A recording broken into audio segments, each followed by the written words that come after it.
தொடர்ந்து கனமழை நீடித்து வரக்கூடிய நிலையில் சென்னையில் கனமழை கொட்டி தீர்த்து வருகிறது. பல பகுதிகளிலும் சூழல் என்னவாக இருக்கிறது அப்படின்றத நியூஸ் தமிழ் காட்சிப்படுத்தி வருகிறது.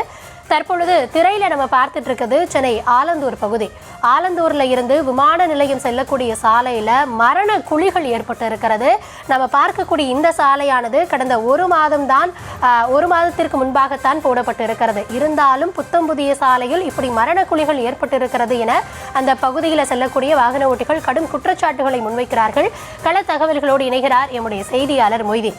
மொய்தீன், வணக்கம். சென்னையில ஒரு பிரதானமான ஒரு சாலை, ஆலந்தூர்ல இருந்து விமான நிலையம் செல்லக்கூடிய அந்த சாலை போட்டு ஒரு மாசம் தான் ஆகுது. ஆனா அங்க சாலையை பார்க்கிறோம், சாலை இருக்கக்கூடிய நிலையை பார்க்கிறோம்.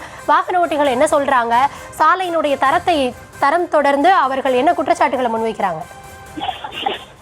அதாவது புஷ்வா புயல் காரணமாக சென்னையில் காலை முதலே பல பகுதிகளில் மழை வெளுத்து வாங்குகின்றன. முக்கியமாக ஆலந்தூர், ஆதம்பாக்கம், வேளச்சேரி, விமான நிலையம் உள்ளிட்ட பகுதியில் காலை முதலே மழை பெய்து வருகிறது. குறிப்பாக சென்னையில் இருந்து தென்கிழக்கு 50 கிலோமீட்டர் தொலைவில் உள்ள இந்த புயலால் இந்த பகுதி முழுவதும் சற்று தரைக்காற்று அதிகமாக வீசி வருகிறது. இந்நிலையில் சென்னை ஆலந்தூரிலிருந்து விமான நிலையம் நோக்கி செல்லக்கூடிய ஜிஎஸ்டி சாலை எங்கும் மழையின் காரணமாக தற்பொழுது குண்டும் குழியுமாக இருக்கிறது. இந்த சாலை சீரமைத்து ஒரு வாரம் அல்லது 15 ஒரு மாதத்துக்குள்ளே ஆகின்ற நிலையில் தற்பொழுது இந்த பகுதி முழுவதும் குண்டும் குழியமாக இருக்கிறது. விமான நிலையம், தாம்பரம், சிலாம்பாக்கம் உள்ளிட்ட முக்கிய பகுதிகளுக்கு இந்த சாலை வழியே செல்ல வேண்டிய நிலையில் தற்பொழுது இந்த சாலை குண்டும் குழியமாக இருப்பதால் வாகனங்கள் மெதுவாக நகர்ந்து சென்று கொண்டு இருக்கின்றன.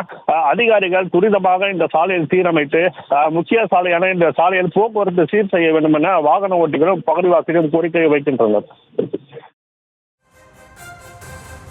விவரங்களுக்கு நன்றி மொய்தீன்.